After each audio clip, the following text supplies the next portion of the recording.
بسم اللہ الرحمن الرحیم۔ فلسطین میں پھیلی شہیدوں کی خوشبو۔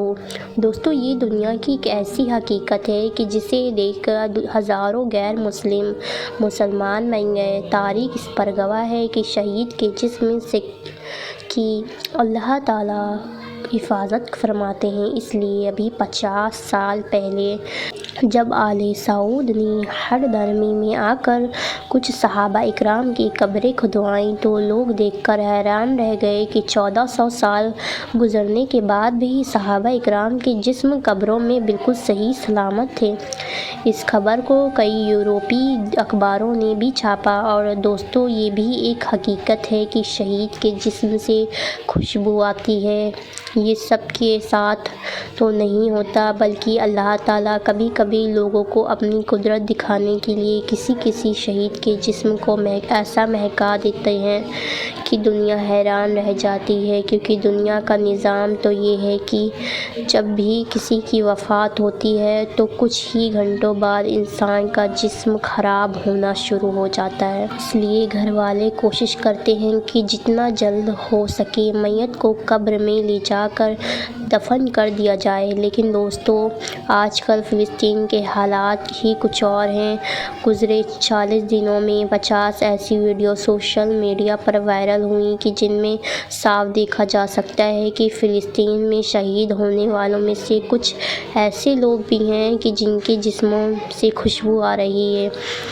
اور کل کی ایک ویڈیو میں وائرل ہوا کہ پورے غزہ میں ایک عجیب سی خوشبو مہک رہی ہے۔ جہاں پر شہیدوں کی لاشیں رکھی ہوئی ہیں وہاں پر تو بدبو پھیلنی چاہیے، لیکن وہاں موجود لوگ کچھ اور ہی باتیں بیان کر رہے ہیں۔ ان کا کہنا ہے کہ یہاں اکثر شہیدوں کے جسم سے ایک عجیب سی خوشبو نکل رہی ہے۔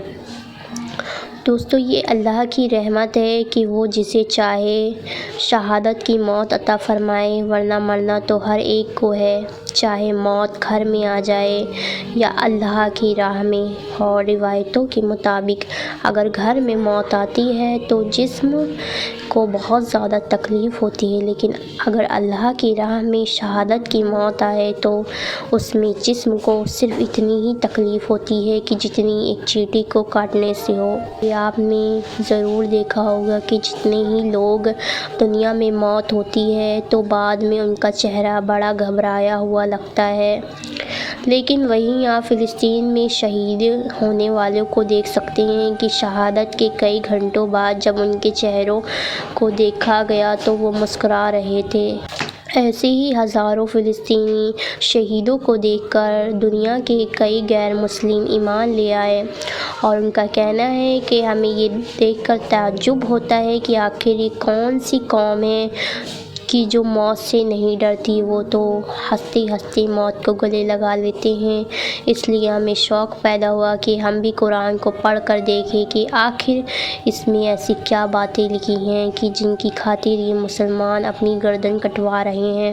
اور پھر جب انہوں نے قرآن کو خود پڑھا تو حیران رہ گئے کہ ابھی تک وہ سمجھتے تھے کہ قرآن تو ایک دہشت پھیلانے والی کتاب ہے۔ جب اسے خود سے جا کر پڑھا تو معلوم ہوا کہ یہ تو دوسری قوموں کی طرف سے پھیلایا گیا ایک جھوٹ ہے۔